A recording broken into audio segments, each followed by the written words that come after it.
আজকে শুরু করব হচ্ছে হিউম্যান রিপ্রোডাকশন। অ্যাকচুয়ালি তোমাদের বদনখানা না দেখলে তোমাদের রিয়াকশন তোমরা বুঝতে পারছো কি না, কারণ অনেক সময় তোমরা জিজ্ঞেস করো না, শুধুমাত্র তোমাদের বদন দেখে আমাকে বুঝতে হয় যে তোমরা ব্যাপারটা বুঝতে পারো নি, আমাকে আবার রিপিট করতে হবে। ওই জন্য ভিডিও কলে থাকাটা খুব জরুরি, কিন্তু মিউট করো, ঠিক আছে?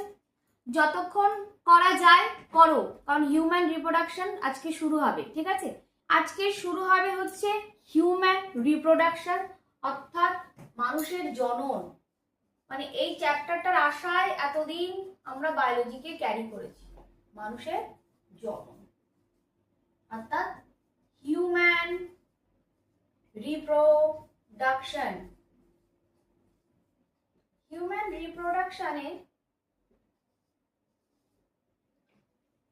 মেনলি আমরা যেটা এই চ্যাপ্টারটার মধ্যে লেখা আছে সেই ক্ষেত্রে হচ্ছে ফিমেল প্রথমে আছে মেল স্ট্রাকচারটা কেমন।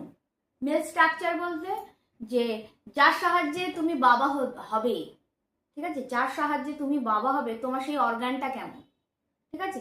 আর যাকে তুমি যার দ্বারা মানে যে ফিমেল কে দ্বারা তুমি বাবা হতে চলেছো তার অর্গানটা কেমন, ঠিক আছে?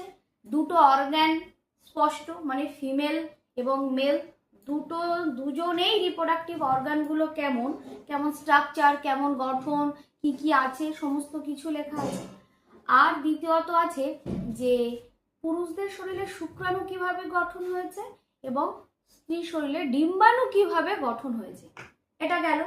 দেন আমার গেল যে দুটো যদি ডিম্বাণু গঠন হয়, আমরা যেমন বটানি পার্টে পড়ে এসেছি যে ফার্টিলাইজেশন হবে, পলিনেশন হবে, তেমনি এখানে ফার্টিলাইজেশন হবে, জাইগোট গঠন করবে। জাইগোট গঠন করে কিভাবে একটা মেয়ের জরায়ুতে রোপণ হবে সেটা দেখানো হবে। দেন যেটা হবে কিভাবে বেরিয়ে আসবে, বেরিয়ে আসার পর তাকে কিভাবে বড় করবে, মানে কিভাবে স্তন দুগ্ধ পান করাবে, অর্থাৎ ল্যাকটেশন পিরিয়ডে একটা মার কি কি হয় কি কি হয় না, এটা নিয়ে পুরো চ্যাপ্টারটা কমপ্লিট। দেন চ্যাপ্টারের পরবর্তীতে অনেক রোগ ব্যাধি আছে, সেগুলো পরবর্তী চ্যাপ্টার। তাহলে শুরু করছি আজকে হিউম্যান রিপ্রোডাকশন। হিউম্যান রিপ্রোডাকশন কি দিয়ে তৈরি? আমরা এক্ষুনি বললাম মেল পুরুষ জননাঙ্গ, মহিলা জননাঙ্গ,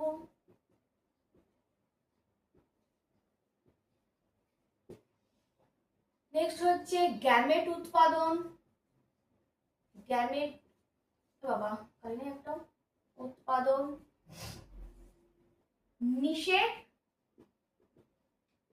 তারপর হচ্ছে রোপণ, কোথায় জায়গাটা রোপণ হয়েছে, দেন ওর দুগ্ধকালীন বা ল্যাকটেশন, দুগ্ধক্ষরণ কালীন সময়, ঠিক আছে? এই কটা টপিকের উপরে আমাদের হিউম্যান রিপ্রোডাকশনটা কমপ্লিট হবে। সেক্ষেত্রে আমরা আজকে ফোকাস করব পুরুষ জননাঙ্গ বা মেল রিপ্রোডাক্টিভ সিস্টেম।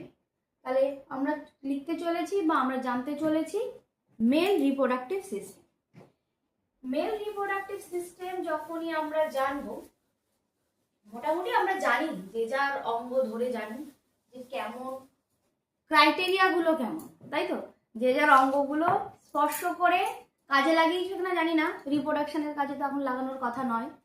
সেক্ষেত্রে আমরা জানি যে অঙ্গগুলোর বৈশিষ্ট্যটা কেমন। সেক্ষেত্রে এখন ওর ভেতরে ডিটেলসে জানবো যে কেন হয়, কিভাবে তার গঠন, ঠিক আছে? সেক্ষেত্রে আমরা যেমন এনসিইআরটি সবার কাছে আছে, দেখো এনসিইআরটিতে বলাই আছে যে আমাদের মেল বলো বা ফিমেল বলো, সেক্ষেত্রে আমাদের হচ্ছে শ্রোণীতে বা পেলভিক চক্রে বা পেলভিক গহ্বরে বা পেলভিক ক্যাভিটিতে আমাদের রিপ্রোডাক্টিভ সিস্টেমগুলো অবস্থান করছে, ঠিক আছে? সেক্ষেত্রে আমি যদি পেলভিক ক্যাভিটিটা কোথায় সেটা বোঝানোর চেষ্টা করি, তাহলে এই হচ্ছে মানুষের গলা, এই হচ্ছে হাত, ঠিক আছে? এই হচ্ছে পা, হাত পা। যদি এটাকে দেখায় মানে পুরো এটাকে দেখে কার্টুন বাবার দরকার নেই, আমি জাস্ট ক্যাভিটিটা বোঝাবো বলে বলছি, এমনি ওরকমই আঁকি যদিও আমি, কিন্তু এটাকে বোঝানোর জন্য বলছি। এটা এখান থেকে আমাদের এখান থেকে শুরু করে একদম আমাদের নিচ পর্যন্ত, ঠিক আছে? পা যেখান থেকে শুরু হচ্ছে, লোয়ার এক্সট্রিমিটি যেখান থেকে শুরু হচ্ছে তার আগে পর্যন্ত, এর 3টে গহ্বর, ঠিক এই একটা, আর নিচের এই পোর্শনটাতে একটা। সেক্ষেত্রে এটা হচ্ছে আমাদের বক্ষ গহ্বর,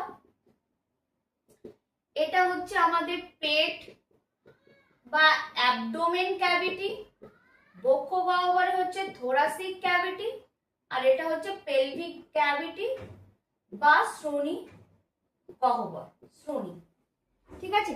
শ্রোণী মানে হচ্ছে এখানে, এখানে তোমার মেল বা ফিমেল দুজনেরই আমাদের রিপ্রোডাক্টিভ সিস্টেমগুলো, আমাদের তলপেট, শ্রোণীকে একদম পিওর বাংলা ভাষায় বলা হয় তলপেট, লোয়ার অ্যাবডোমেন, লোয়ার অ্যাবডোমেনে আমাদের রিপ্রোডাক্টিভ সিস্টেমগুলো অবস্থান করছে।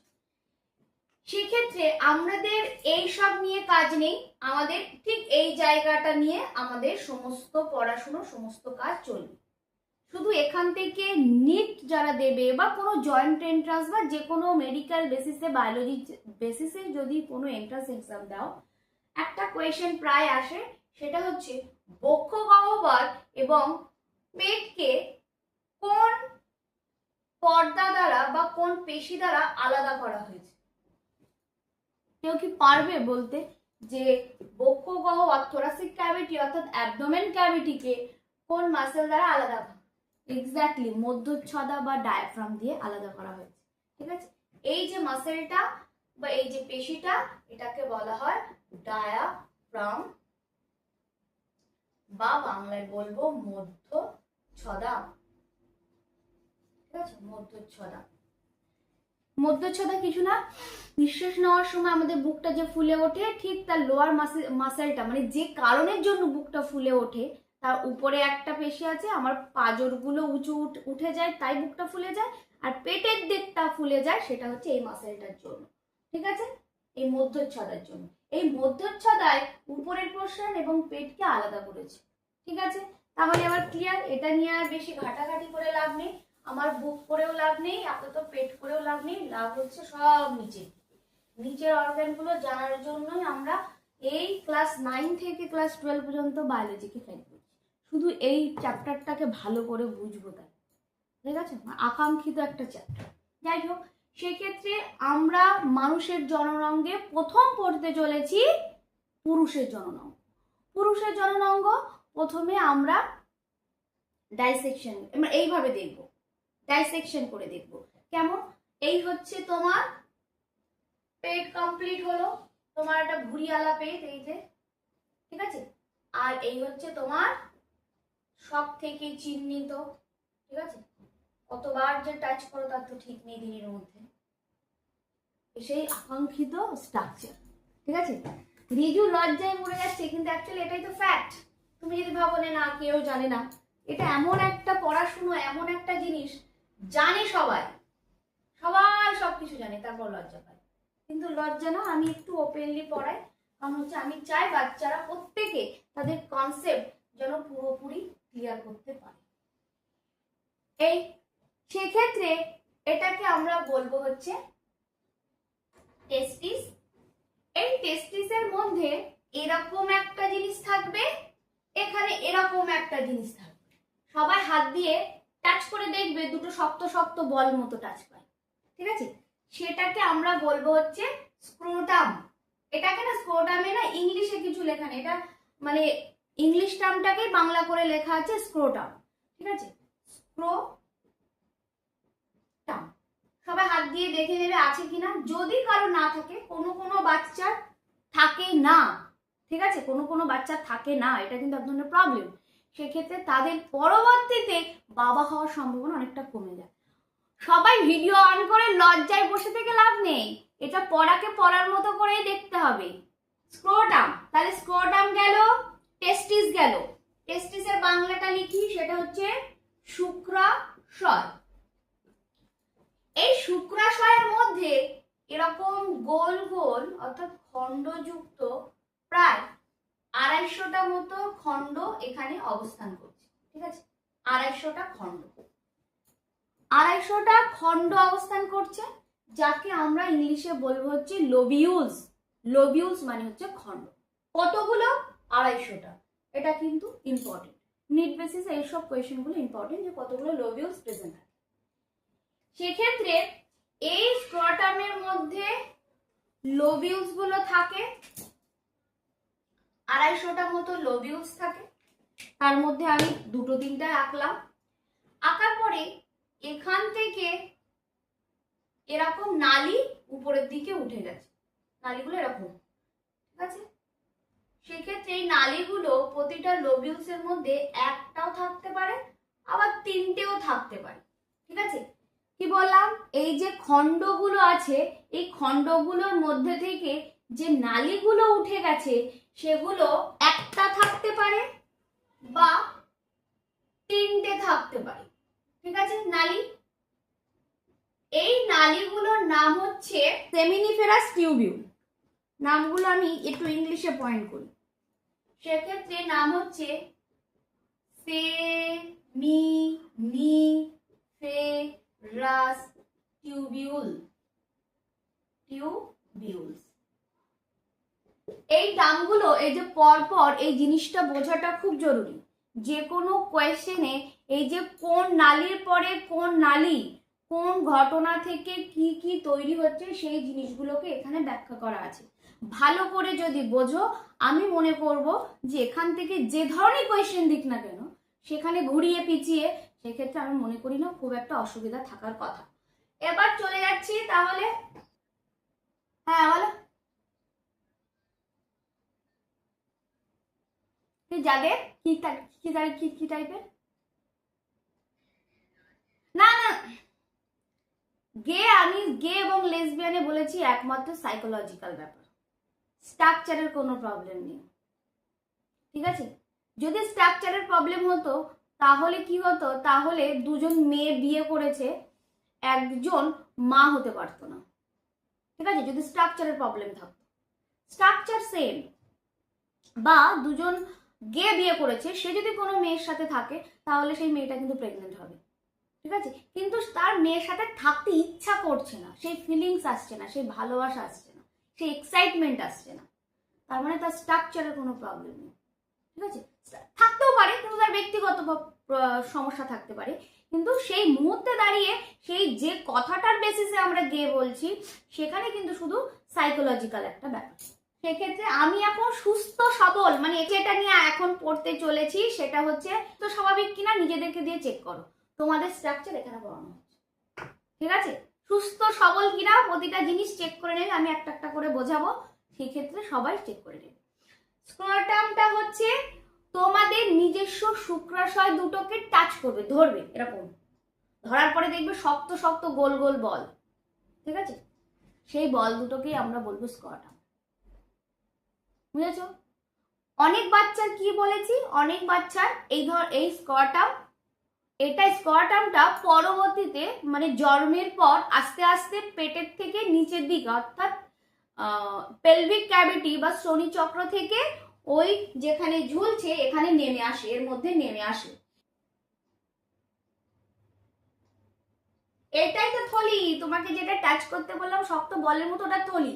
ওই থলির স্টপ, এটা এটা এটা আমি বলবো এটা হচ্ছে আবরণী, এটা হচ্ছে আবরণী, এটা আবরণী। এই স্ক্রটামকে ঢেকে রাখে যে কালো মেলানিন যুক্ত আবরণী।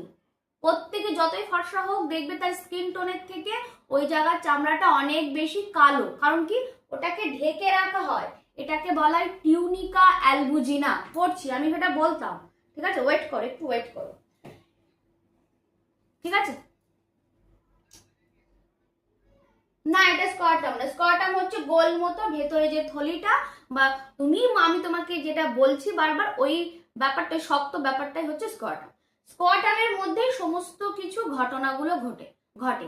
এবার সেক্ষেত্রে তুমি মিউট করো, আমি টোটালটা বুঝিয়ে নিই, তোমার যেখানে যেখানে ডাউট আছে সেখানে সেখানে এনসিইআরটি তে পেন্সিল দিয়ে দাগাও, আমি পড়ানোর পর সেটা আমাকে কোয়েশ্চেন করবে, আমি ডাউট ক্লিয়ার করে দেবো, ঠিক আছে। সেক্ষেত্রে এবার চলে যাই, এই হচ্ছে এই যে থলির মতো এইটাকে যেটা দেখছো সেটাকে আমি পয়েন্টিং করেছি শুক্রাশয়। শুক্রাশয়ের মধ্যে থলি যেগুলো আছে সেগুলোকে আমরা বলবো হচ্ছে স্ক্রটাম।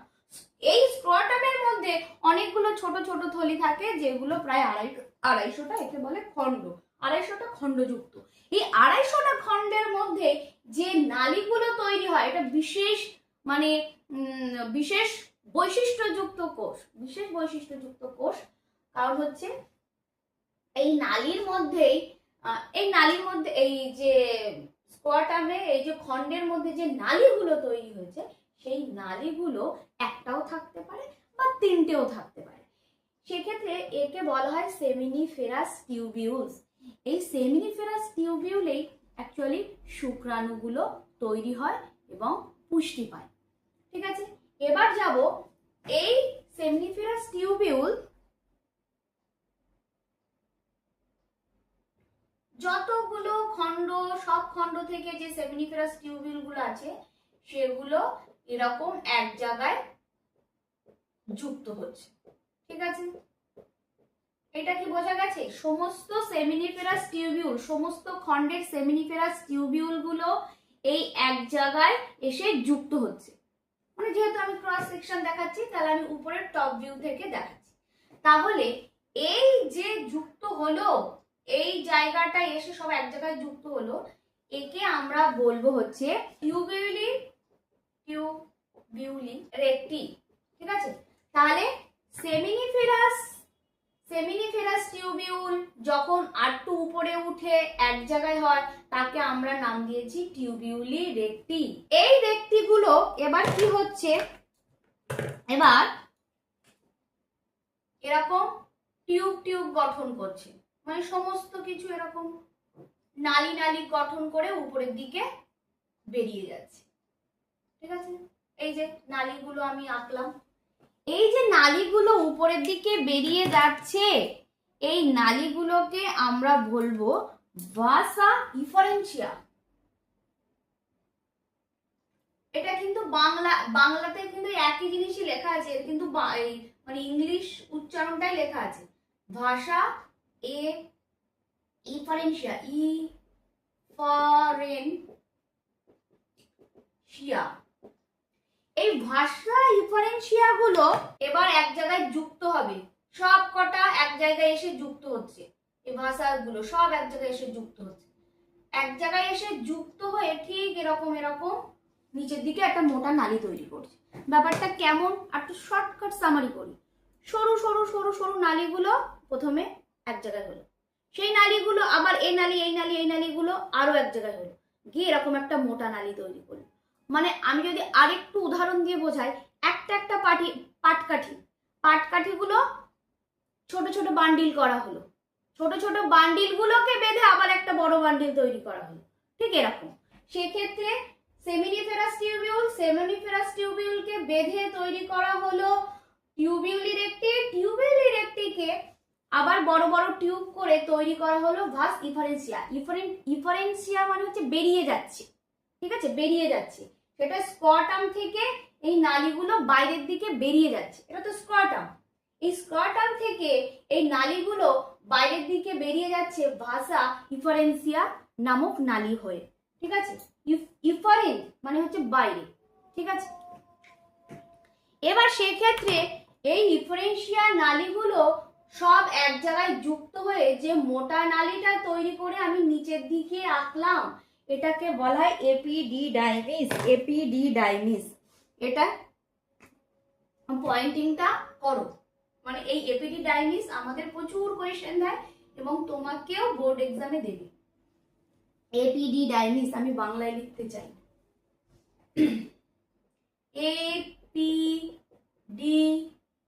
এপিডিডাইমিস। ঠিক আছে, এই এপিডিডাইমিস এবার কি করবে, এই এপিডিডাইমিস এইবার এখান থেকে ঘুরে গিয়ে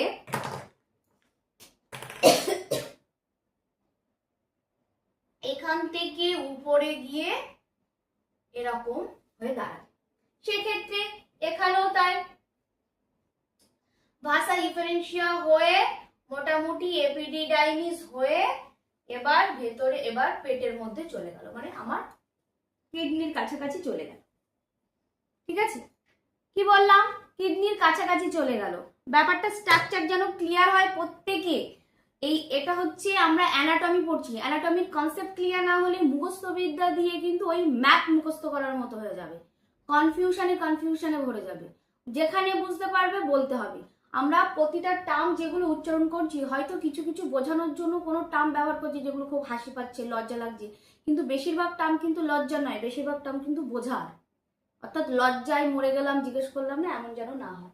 সেক্ষেত্রে এই ভাসা ইফারেন্সিয়া যেমন যুক্ত হয়ে মোটা একটা এপিডিডাইমিস তৈরি করে এবার চলে গেল অ্যাবডোমেনে, কিডনির কাছাকাছি।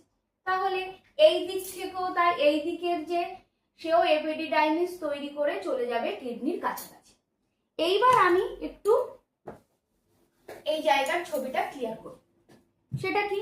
সেটা হচ্ছে এই হচ্ছে আমাদের ব্লাডার, ঠিক আছে, মানে এই হচ্ছে আমাদের মূত্রাশয়, এই হচ্ছে আমাদের গোবিনী। সেক্ষেত্রে মূত্রাশয়ের এই জায়গাটা একটু ক্লিয়ার করি, এই জায়গাটার ছবিটা একটু আর একটু করি, বলে কি মূত্র আসবে কোথায়, সবই তো চামড়া দিয়ে তুমি বন্ধ করে দিবে, ঠিক আছে।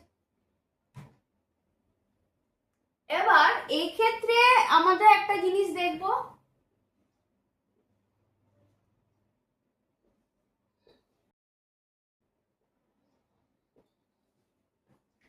এবার প্রত্যেকে এদিকে তাকাও।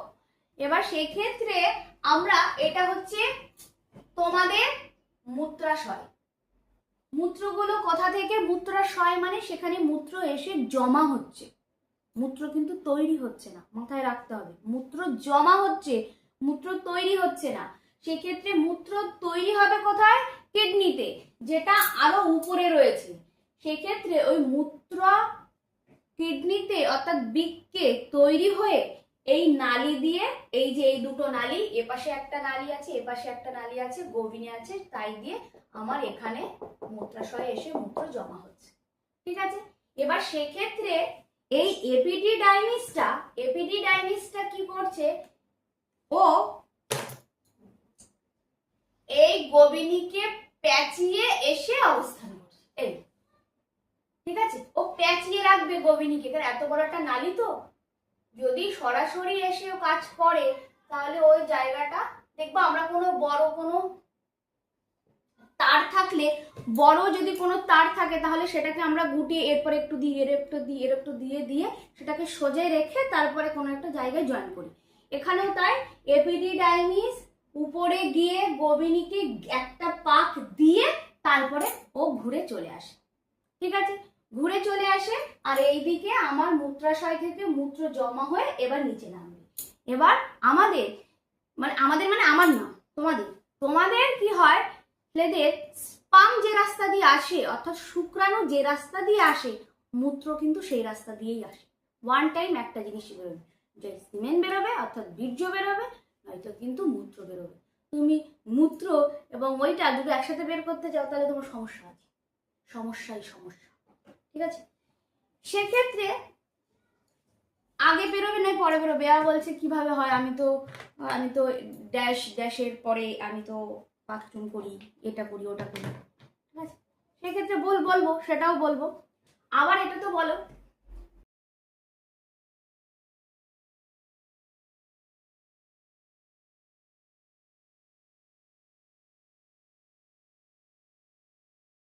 বাহ, ঠিক আছে।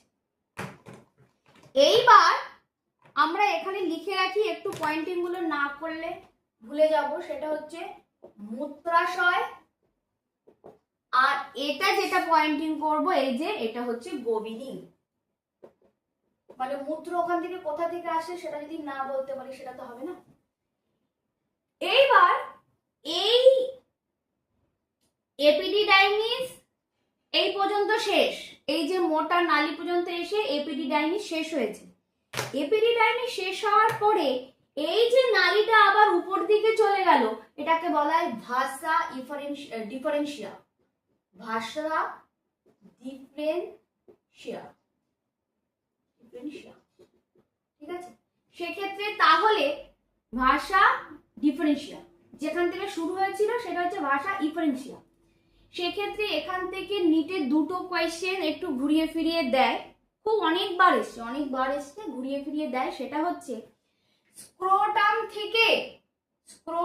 থেকে বাইরে নিয়ে যায় নালীকে বাইরে, বা শুক্রাণু তো প্রডিউস হচ্ছে সেমিনিফেরাস টিউবিউলে, এটা আমরা বলবো, এটা আমরা পরবর্তীতে যখন শুক্রাণু উৎপাদন পড়বো তখন আরো ডিটেলসে পড়বো।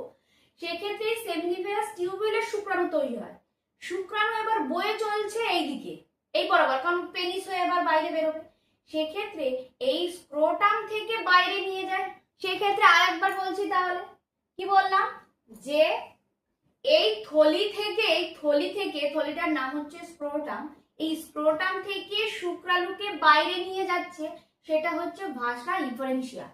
কিন্তু একদম টোটাল টেস্টিস থেকে অ্যাবডোমেনে নিয়ে যাচ্ছে, একদম টোটালটা বাইরে নিয়ে যাচ্ছে, সেটা হচ্ছে ভাষা ডিফারেন্সিয়া।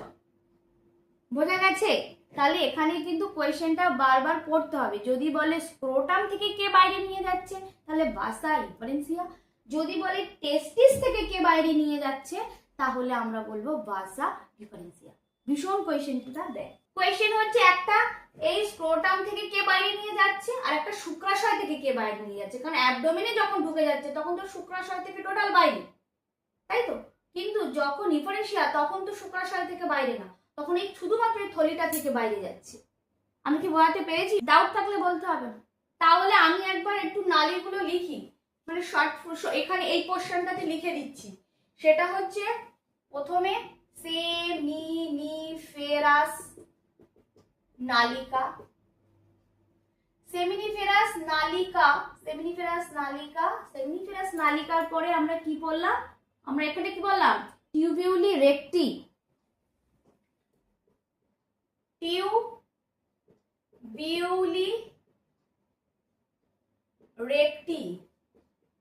টিউবিউলি রেক্টির পরে কি বললাম, এটা হচ্ছে আমার ভাষা ইফারেন্সিয়া।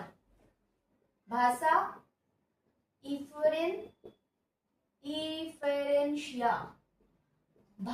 ইফারেন্সিয়া হচ্ছে, তারপরে এই মোটা নালীগুলো যুক্ত হয়ে তৈরি হলো এপিডিডাইমিস।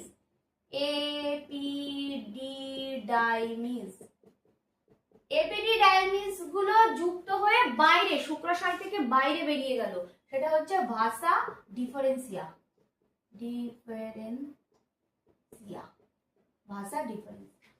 বোঝা গেছে? ভাষা ডিফারেন্সিয়া। তাহলে এবার কি অর্ডারটা বোঝা গেল, কনসেপ্ট এবার ক্লিয়ার হলো, কারোর কোনো ডাউট নেই? হ্যাঁ, রেটি টেস্টিস আর কিছুই না। মানে আমি যেটা টিউবিউলি রেক্টিকে একটা কথাই বলেছি, এরা ওর মাথাগুলোকে বলেছে রেটি টেস্টি। বোঝা গেছে? আমি টোটালটাকে যেমন বলেছি টিউবিউলি রেক্টি, এটা টিউবিউলি রেক্টি, এই যে মাথাগুলোকে, ওর যে মাথা, তাকে বলা হয় রেটি টেস্টি। হ্যাঁ, জয়েন্টের অংশ বা ওইগুলোকে, গোল গোল মাথাগুলোকে যদি আমরা বলি, তাহলে রেটি টেস্টিটা হচ্ছে এরকম জায়গায়, এই টিউবিউলি রেক্টির মাথা, তাহলে হচ্ছে রেটি টেস্টি। ঠিক আছে? রেটি টেস্টিস, তারপরে ভাষা ইফারেন্সিয়া, এপিডিডাইমিস, ভাষা ডিফারেন্সিয়া। ক্লিয়ার? এই লাইনটা, এই সিকোয়েন্সটা কিন্তু মুখস্থ রাখবে। এটা কিন্তু নেটে কিন্তু প্রচুরবার এই সিকোয়েন্সটা কোয়েশ্চেন আসে। সেক্ষেত্রে মেন যে পয়েন্টটা পড়বো সেটা হচ্ছে, এবার আমরা পড়বো, এবার হচ্ছে শুক্রাণু যদি আমাদের বর হয়, তা বরকে এক জায়গায় তৈরি হয়েছে, এবার বিয়ে করতে আরেক জায়গায় যাবে, পেনিস দিয়ে বেরিয়ে কোনো মহিলার কাছে যাবে বিয়ে করতে, এটাই স্বাভাবিক, এটাই রুলস।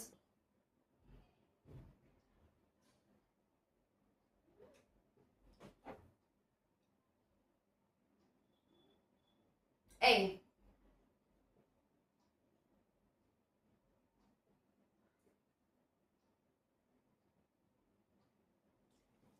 প্রথমে দুটো গ্ল্যান্ড রেখেছি দুপাশে, যেখান থেকে আমার এই ভাষা ডিফারেন্সিয়াটা এই নালীর সাথে যুক্ত হয়েছে, এই যে নালী, এই দিকেও এই নালীটার সাথে এসে যুক্ত হবে। ঠিক আছে? এই নালীর সাথে এসে যুক্ত হবে। ঠিক আছে?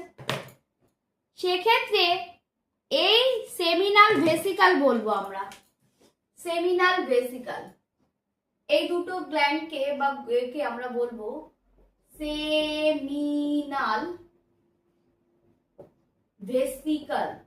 আমরা প্রতিটা জিনিসেরই কাজ করব, কিন্তু অল্প অল্প করে করছি।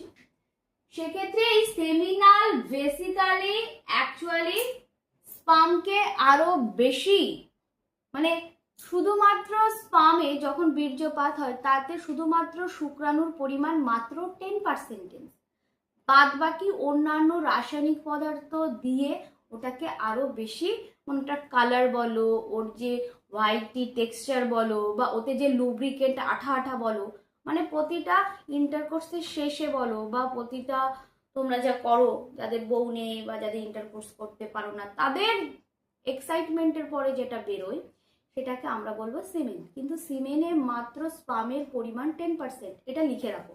সিমেনে বীর্যে শুক্রাণুর পরিমাণ মাত্র 10%, ঠিক আছে?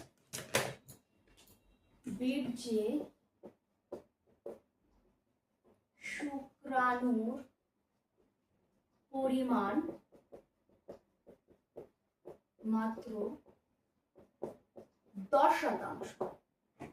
ক্লিয়ার হয়েছে? এইটুখানি বুঝতে কি কারোর কোনো ডাউট আছে? ওই যে বীর্যপাত, এটাকে ইংলিশে বলে ইনসেমিনেশন। কি বলে? ইংলিশে বলা হয় ইনসেমিনেশন। এই ইনসেমিনেশনে যে বীর্য আসে তাতে শুক্রাণুর পরিমাণ মাত্র 10%। ক্লিয়ার? বাদ বাকি অন্যান্য রাসায়নিক পদার্থ, উৎসেচক, আরও সেটাকে প্রোটিন, শর্করা, মেনলি শর্করা, এইসব দিয়ে ওটাকে আরো বেশি ঘন বানানো হয়, আরো বেশি হোয়াইট বানানো হয়, আরো বেশি স্টিকি বানানো হয়। কেন বানানো হয়? কারণ আছে। কোনো কিছু বিনা কারণে আমার বডি ইচ্ছা হলো বানিয়ে দিল, বের করে দিল, এরকম নয়। প্রতিটা জিনিসেরই কারণ আছে। সেমিনাল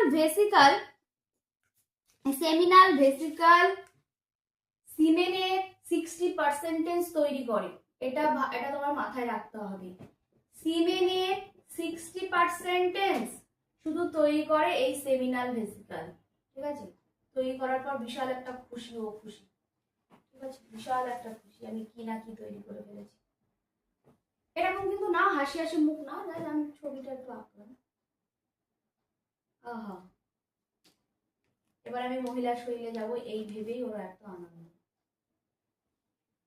ঠিক আছে, এইবার ও তৈরি করার পর এবার এখান থেকে আমার স্পাম আসছে, বাদ বাকি 60%, সিমেনের 60% তৈরি করছে আমার সেমিনাল ভেসিকল। এই দুটোর ক্ষরণ এই নালীর মধ্যে চলে আসে, এই যে নালীর মধ্যে, ঠিক আছে? এই নালীর মধ্যে চলে আসে। আমি নালীটাকে ভরাট করে দিয়েছি, এই নালীর মধ্যে চলে আসে। এই নালীকে আমরা বলবো ইজাকুলেটরি ডাক্ট, বা বাংলায় যাকে বলবো নিক্ষেপণ নালী। নিক্ষেপণ নালী, বা ইংলিশে আমরা লিখবো ইজাকুলেটরি ডাক্ট, ঠিক আছে? নিক্ষেপণ মানে হচ্ছে বেরিয়ে যেতে যায়, নিক্ষেপ করা, ফেলে দেওয়া। সেক্ষেত্রে এখান থেকে যে টেনে নিয়ে আসছে, বয়ে নিয়ে আসছে সিমেন্টটা, সেই নালীর মধ্যে ফেলে দেবে। যেটা তৈরি করছে সেমিনাল ভেসিকল, সেটাও এই নালীর মধ্যে ফেলে দেবে। এই নালীর কাজ হচ্ছে এবার পেনিসের মধ্যে সমস্ত কিছু যা তৈরি হচ্ছে সেগুলোকে নিয়ে যাওয়া। পেনিসের মধ্যে যাওয়ার আগে ওকে একটা প্রোস্টেট গ্ল্যান্ড দের মধ্যে দিয়ে যেতে হবে, ঠিক আছে? প্রোস্টেট গ্ল্যান্ড মানে এইটা, এখানে একটা গ্ল্যান্ড থাকবে। দেখবে ছেলেদের প্রোস্টেট ক্যান্সার সম্ভাবনা সব থেকে বেশি থাকে। এখানে একটা গ্ল্যান্ড থাকে, এও কিছুটা কাজ করবে। মানে ওই সিমেন ফর্মেশনে বা বীর্য ফর্মেশনে হেল্প করবে। আর এখানে দুটো বাল্ব থাকবে ওকে রাস্তা দেখানোর জন্য, যে রাস্তা দিয়ে বয়ে যেতে হবে। তাই এই জায়গাটার নাম হচ্ছে, এই বাল্বের মতো যেহেতু দেখতে, তাই এই জায়গাটার নাম হচ্ছে বাল্বো ইউরেথ্রা। যাই হোক, তাহলে কি বললাম? তাহলে এই ভাষা ডিফারেন্সিয়া গোবিনিকে মিউট করো, আগে পরে পড়ো, আগে যেটা বোঝাচ্ছি সেটা বোঝো। এনসিআরটিতে লাইন বাই লাইন এই জিনিসই লেখা আছে, সেক্ষেত্রে এই ভাষা ডিফারেন্সিয়া গোবিনিকে ঘুরে সেমিনাল ভেসিকল থেকে কিছু জিনিসপত্র নিয়ে চলে যায় হচ্ছে নিক্ষেপণ নালী বা ইজাকুলেটরি ডাক্টে। ইজাকুলেটরি ডাক্টে আরো এখানে যে একটা পেশিবহুল অংশ আছে যাকে আমরা বলবো প্রোস্টেট। প্রোস্টেটের নাম আমরা অনেকে শুনেছি। এই প্রোস্টেট থেকে কিছু রাসায়নিক পদার্থ নিয়ে ও চলে যাবে এইখানে, ঠিক আছে? এইখানে আসছে, এখানে আস্তে আস্তে দুদিকে দুটো বাল্বের মতো অংশ আছে যাকে বলবো বাল্বো ইউরেথ্রা। এই নামেই দেওয়া আছে, এটার বাংলা আমিও জানি না, আর বইতেও লিখে উঠতে ওরা সক্ষম না, ঠিক আছে? বা ইউরেথ্রা, বাল্বো ইউরেথ্রা, যাকে এর অপর নাম থ্রাল আছে, ল আছে, হ্যাঁ হ্যাঁ হ্যাঁ, বাল্বো ইউরেথ্রা। আর বাল্বো ইউরেথ্রালের আরেক নাম হচ্ছে কাউপার গ্ল্যান্ড। এটাও কিন্তু কোয়েশ্চেন আছে, কাউপার গ্ল্যান্ড বা গ্রন্থি, এটাও কিন্তু নিটে কোয়েশ্চেন আছে, কাউপার গ্ল্যান্ড কাকে বলে, ঠিক আছে? সেক্ষেত্রে বাল্বো ইউরেথ্রাকে কাউপার গ্ল্যান্ড বলা হয়। এইবার এই কাউপার গ্ল্যান্ড থেকে সিমেনের যে কালার, যে হোয়াইটিশ কালার, ঘন কালার, ঠিক আছে? সেই ঘন কালার বলো, স্টিকি বা লুব্রিকেন্ট, ঠিক আছে? যখন তোমরা যাই করো বা কোনো ইন্টারকোর্সের সময় পেনিসের মধ্যে যে লুব্রিকেন্ট গুলো আসে যেটাকে পিচ্ছিল করে, সেই জিনিসপত্র এখান থেকে বের করে মোটামুটি এবার এখান থেকে পেনিস তৈরি হবে। এটাকে দেখো, আচ্ছা এটা দিয়ে আঁকি, কালি নেই, এটাতে কালি শেষ হয়ে গেছে। এই তোমার পেনিস, ঠিক আছে? এই পেনিস হয়ে এইবার এই কালি শেষ, ভালো জিনিস একটা থেকে কালি শেষ, ভালো লাগে সব। এই যে পেনিসের মাথা, যেটা লম্বা হলেও দেখবা আগার দিকটা বেশ একটু মোটা, এরকম ডিজাইনের। বাবা এ তো দারুণ ডিজাইন বানিয়ে দিয়েছিল, এরকম ডিজাইন নাও হতে পারে, সবারটা চেক করে নিও, ঠিক আছে? এরকম একটা থাকবে আর এখানে ছিদ্রটা থাকবে। আর স্কিন তোমরা যখন বাথরুমে যাই করো তখন এটা খুলে দেখবে যে এই সম্পূর্ণ স্কিনটা এখান থেকে লাগানো থাকলেও মাথার দিকটা এরকম করে টানলে খুলে যায়, ঠিক আছে? মাথার দিকটা টান মানে স্কিনের এই পেশির সাথে লাগানো না বা পেনিসের সাথে লাগানো না, এই যতটুকু অংশ লাগানো না এটাকে বলা হয় ফোর স্কিন। কেউ ভিডিও অফ করবে না, কি করছো তার ঠিক নেই, এখানে বসে পড়ার মতো করে দেখো। প্রশ্ন আমি যখন প্রশ্ন করতে বলবো তখন করবো, আমি তো প্রশ্নের জন্য রেডি।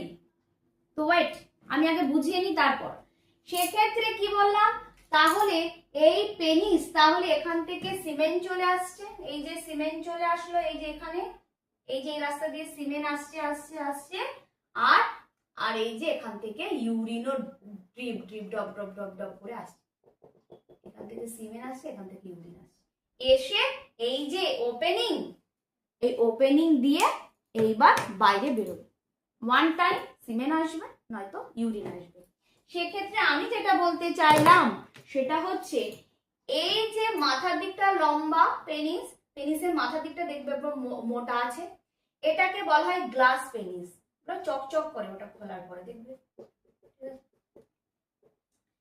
কিন্তু এটাকে বলা হয় গ্লাস পেনিস। দেখবে চামড়াটা যখন উপর নিচের দিকে করবে তখন দেখবে এইটুখানি অংশ ওই চামড়াটার সাথে লাগানো নেই, তখন এটাকে বলা হয় ফোর স্কিন।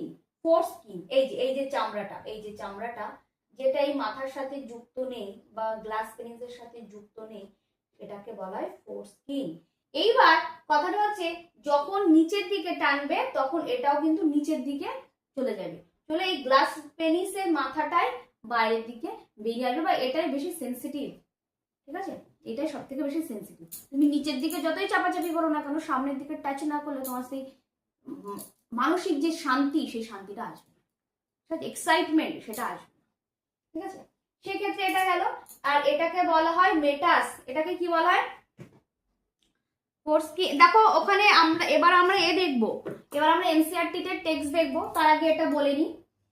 তাহলে গ্লাস পেনিস বোঝা গেছে, ফোর স্কিনও বোঝা গেছে।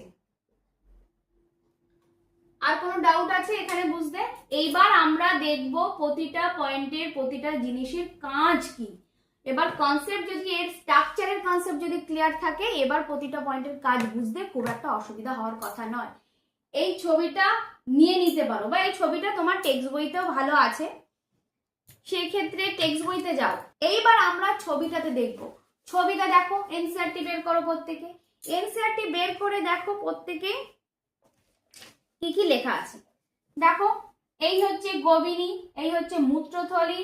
এইবার চলে যাব আমরা এই গোলের মধ্যে। গোলের মধ্যে আমরা যাব হচ্ছে শুক্রাশয়। এই যে আমরা লিখেছি টেস্টিস, টেস্টিসের মধ্যে আছে স্ক্রোটাম। দেখো স্ক্রোটাম, স্ক্রোটামের মধ্যে দেখো লোবিউলস। এই যে আমি লিখেছি খণ্ড, এবং ইংলিশে আমি বলেছিলাম লোবিউলস। ওরা, আমি তাও বাংলা করতে পেরেছি খণ্ড, ওরা খণ্ডটাকেও বাংলা করতে পারেনি, ওরা লোবিউলসই লিখে দিয়েছে। ঠিক আছে, কতগুলো লোবিউলস? 250টা মতো লোবিউলস থাকে। 250টা লোবিউলস রেটিটেস্টিস হয়ে, ভাসা ডিফারেন্সিয়া হয়ে, এপিডিডাইমিস হয়ে, ভাসা ডিফারেন্সিয়া হয়ে চলে যাচ্ছে। দেখো এখানে এপিডিডাইমিস, ভাসা ডিফারেন্সিয়া হয়ে ঘুরে চলে যাচ্ছে সেমিনাল ভেসিকাল। এবার সেমিনাল ভেসিকাল, তারপরে মাসেল মতো আমি যেটা এখানে এঁকেছি, ওরা সেটা ত্রিভুজ আকৃতি মতো করে দিয়েছে। বইতে দেখো ত্রিভুজ আকৃতি, আমি যেটা চৌকো করেছি, ওরা সেটা ত্রিভুজ আকৃতির মাসেল করে দিয়েছে। সেটাকে করেছে প্রোস্টেট গ্ল্যান্ড। প্রোস্টেট গ্ল্যান্ড দেখো, তার নিচে ছোট ছোট মটর দানার মতো দুটো গোল, মানে আমি কি এই যে বড় বড় গোল এঁকেছি, ওরা ছোট ছোট দুটো গোল এঁকেছে। ঠিক আছে, সেই দুটো গোলের মধ্যে ওরা ওটা লিখেছে হচ্ছে বাল্বো ইউরেথ্রা, বা ওটার নাম হচ্ছে কাউপার গ্ল্যান্ড। কাউপার গ্ল্যান্ড মূত্রনালী হয়ে গ্লাস পেনিস, ফোরস্কিন হয়ে, এবার ফোরস্কিন না, মানে এবার এই পেনিস দিয়ে বাইরে বেরিয়ে আসবে। এই ছবি কি ক্লিয়ার? ঠিক আছে, 3.1 এর ছবি কি প্রত্যেকের ক্লিয়ার? সেমিনাল ভেসিকাল আলাদা একটা গ্ল্যান্ড, যে গ্ল্যান্ড ফ্রুক্টোজ, প্রোস্টাগ্ল্যান্ডিন, ইনসেলিটল বিভিন্ন ধরনের কেমিক্যাল দিয়ে এই এখান থেকে যে সিমেন্টকে বয়ে নিয়ে আসছে, সেটার সাথে মিলে পেনিসে পাঠাচ্ছে। ইজাকুলেটরি ডাক্টের পরে না, এটা হচ্ছে ভাসা ডিফারেন্সিয়া। ভাসা ডিফারেন্সিয়া, এই হচ্ছে আমার সেমিনাল ভেসিকাল। এই আর এই শাখার এই যে পোর্শনটা দেখাচ্ছি, এটা হচ্ছে আমার ইজাকুলেটরি ডাক্ট। ঠিক এরকম ক্লিয়ার? আর কি, আর কোনো কিছু ডাউট আছে? কোনো ডাউট নেই তো? হ্যাঁ, আজকে এই পর্যন্ত থাকবে। সেক্ষেত্রে তোমরা একটু পয়েন্টিং করে লিখে নাও, এখানে স্ক্রিনশটটা নিয়ে নাও, যদিও ওখানে দরকার কিনা জানি না, স্ক্রিনশটটা নিয়ে নিতে পারো। আমি এখানে জাস্ট কিছু টার্ম লিখে দেব, যাতে তোমাদের পড়তে খুব সুবিধা হয় নোট আকারে। আমি কিছু ডাক্টের নামটা লিখে দিচ্ছি। মেল রিপ্রোডাক্টিভ সিস্টেমটা কতগুলো জিনিস নিয়ে তৈরি? সেটা হচ্ছে প্রাইমারি সেক্স অর্গান দিয়ে তৈরি, এটা প্রাথমিক। ঠিক আছে, প্রাইমারি না লিখে একটু বাংলায় লেখার চেষ্টা করি, আমাকে বলছে বাংলায় লিখুন। প্রাথমিক, প্রাথমিক জননাঙ্গ। প্রাথমিক জননাঙ্গ মানে যা আমাদের শুক্রাণু তৈরি সাহায্য করে, তা শুক্রাণু তৈরিতে সাহায্য করে হচ্ছে শুক্রাশয়। ঠিক আছে, শুক্রাশয়, যাকে ইংলিশে বলবো টেস্টিস। তাছাড়াও আমাদের ডাক্ট আছে, কিছু নালী আছে, নালী দিয়ে তৈরি। সেক্ষেত্রে আমরা নালীতে দেখেছি হচ্ছে কি কি দেখেছি, কি কি দেখেছি? সেমিনিফেরাস টিউবিউলস কে দেখেছি, সেমিনিফেরাস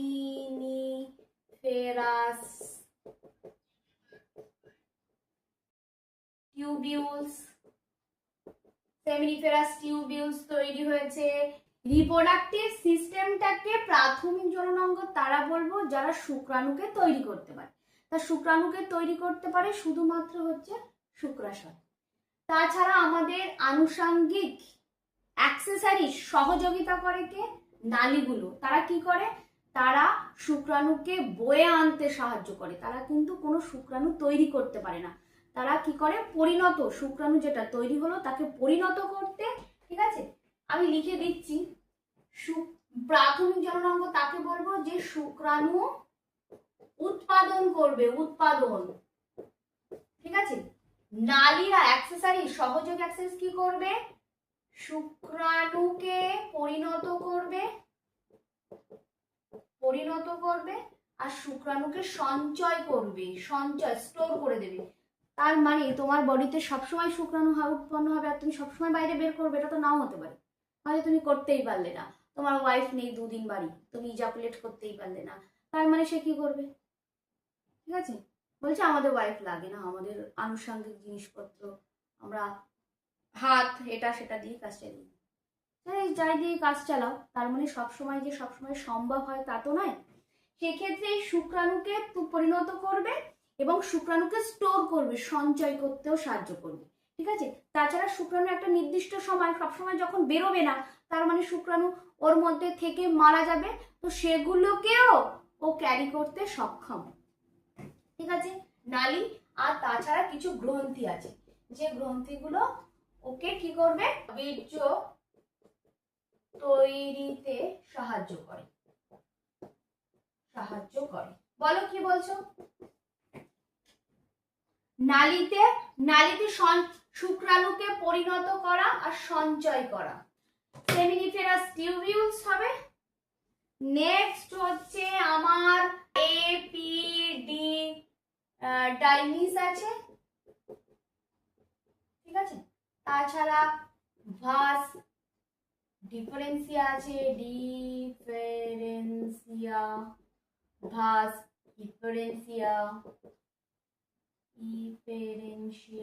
ইত্যাদি। তাছাড়া যে গ্রন্থিগুলো আছে তার মধ্যে আছে সেমিনাল। ঠিক আছে, কি কি আছে?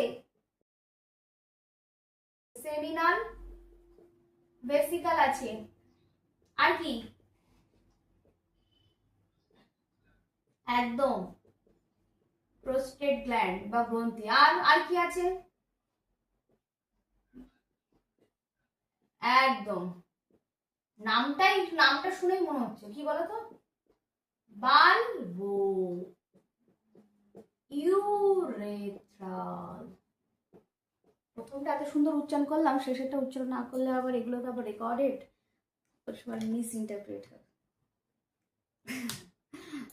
ঠিক আছে, তাহলে বোঝা গেছে।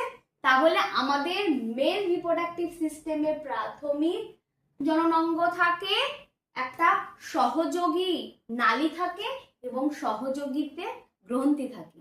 প্রধান কেন বলছি? শুক্রাণুটাকে ক্যারি করা হচ্ছে প্রধান কাজ। শুক্রাণু যে উৎপন্ন করতে পারে সক্ষম, সেই হচ্ছে প্রধান শুক্রাশয়। নালী সে কি করে? শুক্রাণুকে যে উৎপন্ন করলো তাকে পরিণত করে, উৎপন্ন হওয়ার সাথে সাথে সে পরিণত করার দায়িত্ব। কারণ যখন এই আমরা দেখলাম যে ওই এপিডিডাইমিসে এসে তবেই ও অ্যাক্টিভ হয়, তাছাড়াও যখন তৈরি হয় ও তখন মটাইল থাকে না, ও শুয়ে শুয়ে নালী নিয়ে যাচ্ছে এরকম করেই চলে যায়। কিন্তু ওই নালী থেকে যখন বাইরে আসছে তখনই ওর মধ্যে সেই মর্টালিটি তৈরি হচ্ছে, এবার দৌড়াবো, এই একটা মেয়েকে দেখেছি কি এক্সাইটমেন্ট, এবার দৌড়াবো। কিন্তু ও যখন ছোটবেলায় ওকে নিয়ে যেত, যখন ও তৈরি হয়েছে তখন মার হাত ধরে যেত, বান্ধবী খেতে দিচ্ছে, বান্ধবীকে দেখে মজা পাচ্ছে না, যাচ্ছে মা নিয়ে যাচ্ছে হাত ধরে, তাই ও যাচ্ছে। কিন্তু যেই একটু পরিণত হয়ে গেল, বয়স হয়ে গেল, এই আমার বান্ধবী আসছে দৌড়ায়, তখন আর মার দরকার, এই ছাড়া তো তুমি চলে যাও বাড়ি, আমি যাচ্ছি একা, দৌড়। এই সেই দৌড় লাগানোর যে শক্তিটা, সেটা কিন্তু প্রথমেই উৎপন্ন হওয়ার সাথে সাথেই থাকে না, যখন পরিণত হয় তখনই ওর মধ্যে এই দৌড়ানো বা মোটালিটি ক্ষমতাটা আসে। ঠিক আছে, এবং সঞ্চয় করে রাখা আর বীর্যকে তৈরি করতে সাহায্য করা। বীর্যকে তৈরি করতে বলে শুক্রাণু 10%, তাছাড়া আনুষঙ্গিক জিনিস আছে। সেক্ষেত্রে আনুষঙ্গিক জিনিস কি কি আছে সেটাই নোটের মধ্যে লেখো। আচ্ছা, এটা কি লেখা কমপ্লিট? এটা কিন্তু এমসিকিউতে আসে, এটা নিট এক্সামেও আসে, যে অ্যাক্সেসরি নালিজের মধ্যে কারা কারা আছে, প্রাথমিক অঙ্গকে, গ্রন্থিগুলো কে কে। ঠিক আছে, বা এর কাজ কি, যে সহকারী যে নালীগুলো আছে সেই নালীগুলোর কাজ কি, প্রাথমিক যৌনাঙ্গের কাজ কি, গ্রন্থির কাজ কি, এগুলো কিন্তু এমসিকিউতে শর্টে আসে। যাই হোক, এবার প্রথমে যে পয়েন্টিং করো সেটা হচ্ছে সেমিনাল ভেসিকল।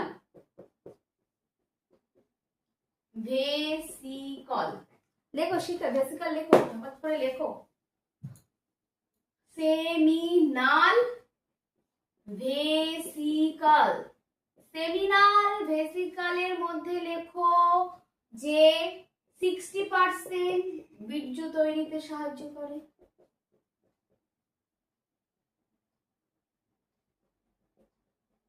সাহায্য করে। তাছাড়া ফ্রুক্টোজ, ভিভিআই, এটা প্রচুর দেয়, প্রচুর। ফ্রুক্টোজ মানে ভিভিআই মানে ভিভিআই একটা পয়েন্ট, যে ফ্রুক্টোজ কে তৈরি করে, এটা নিতে প্রচুর বার এসছে এই কোয়েশ্চেনটা।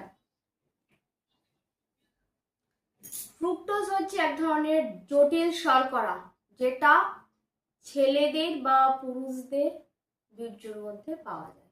কে তৈরি করে? সেমিনাল ভেসিকল তৈরি করে। এটা স্ত্রী শরীরে পাওয়া যায় না, বা স্ত্রী শরীর রিপ্রোডাক্টিভ সিস্টেমের মধ্যে পাওয়া যায় না, সেক্ষেত্রে ফ্রুক্টোজ।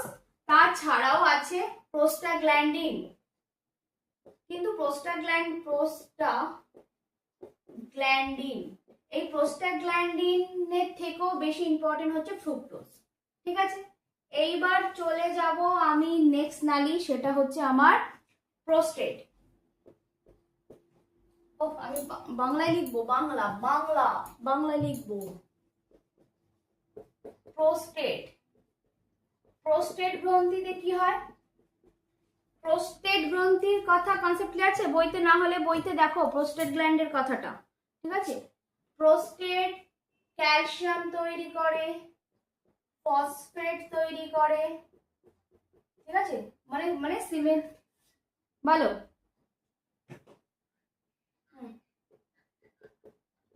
আয়ন তৈরি করে। তাছাড়া ওর গন্ধ লিখতে গ্রন্থ লিখতে বলেছি। গন্ধ, সিমেন্ট একটা গন্ধ আছে, শুকবে হাতে নিয়ে, গন্ধ। আর হচ্ছে ওর নেই, যে হালকা গন্ধ আছে সেই গন্ধ, আর রং অর্থাৎ কালারে হেল্প করে। Ca2 ফসফেট, আয়ন, গন্ধ এবং রং বা কালারে হেল্প করে। কার? বীর্যের মধ্যে এগুলো থাকে। ঠিক আছে, প্রোস্টেট গেল। তাছাড়া হচ্ছে সেমিনিফেরাস টিউবিউল।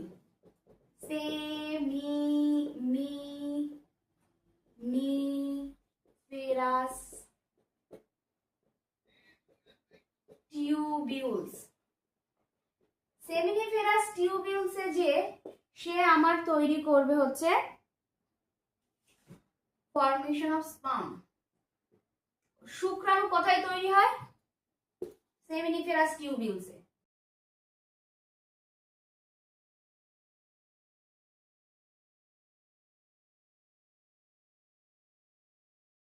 এবার সেক্ষেত্রে সেমিনিফেরাস টিউবিউলসে শুক্রাণু উৎপাদন হয়।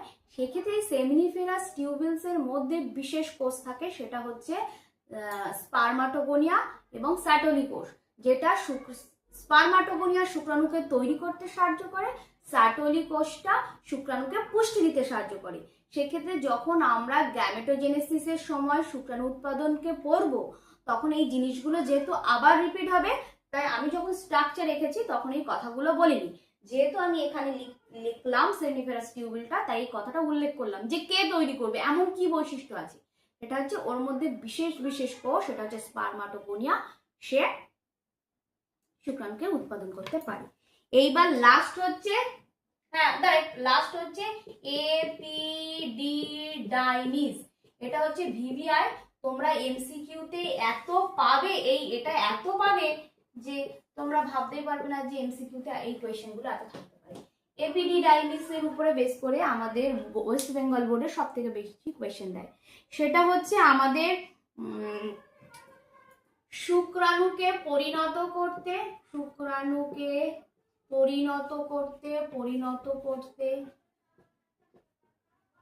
শুক্রাণুকে চলন ক্ষমতা দিতে, শুক্রাণুকে চলন ক্ষমতা প্রদান করবে, মানে যে নড়াচড়া করে, দৌড়াতে পারে, সেই ক্ষমতা প্রদান করবে। ঠিক আছে, আর যেটা মেনলি করবে সেটা হচ্ছে ও সঞ্চয় করবে। ঠিক আছে, সঞ্চয়। শুক্রাণুকে শুধু তৈরি করলে হবে না, তাকে স্টোর করতে হবে, সে স্টোরেজের কাজ করে।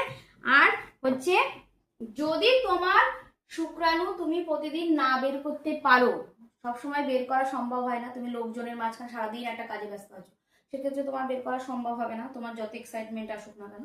সেক্ষেত্রে ওই মৃত শুক্রাণুকে জমা করে, জমা করে।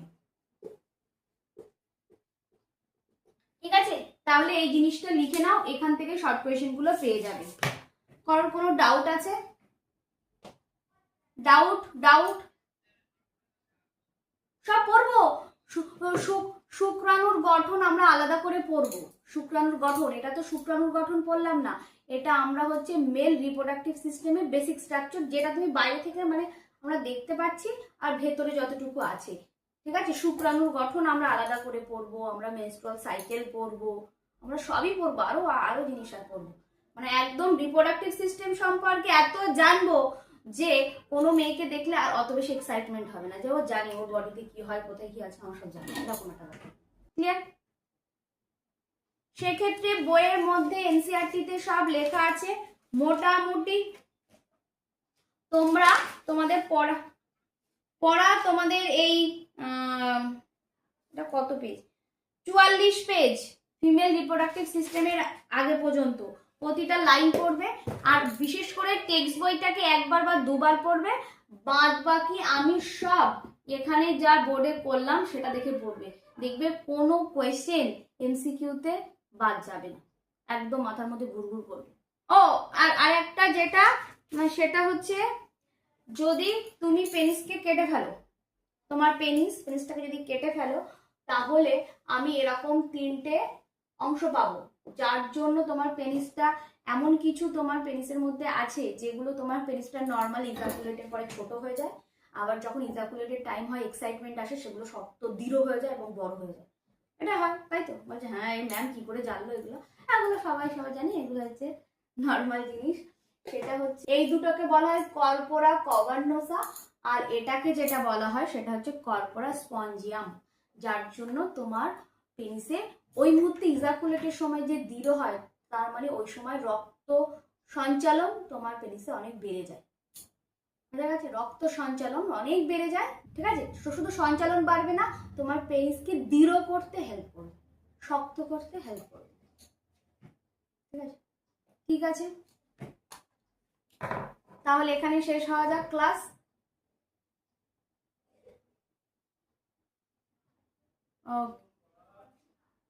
ওকে, তাহলে এখানে শেষ। ঠিক আছে, এখানে শেষ করবো তাহলে। ওকে, ঠিক আছে, নেক্সট দিন কিন্তু পড়বে। এই পড়াটা না পড়লে কিন্তু এই টার্মগুলো মনে থাকবে, যদি এটা এটা অল্পতেই মনে থাকবে, বেশি পড়তে হবে না, তবুও একটু পড়বো। ঠিক আছে, বাই। হুম।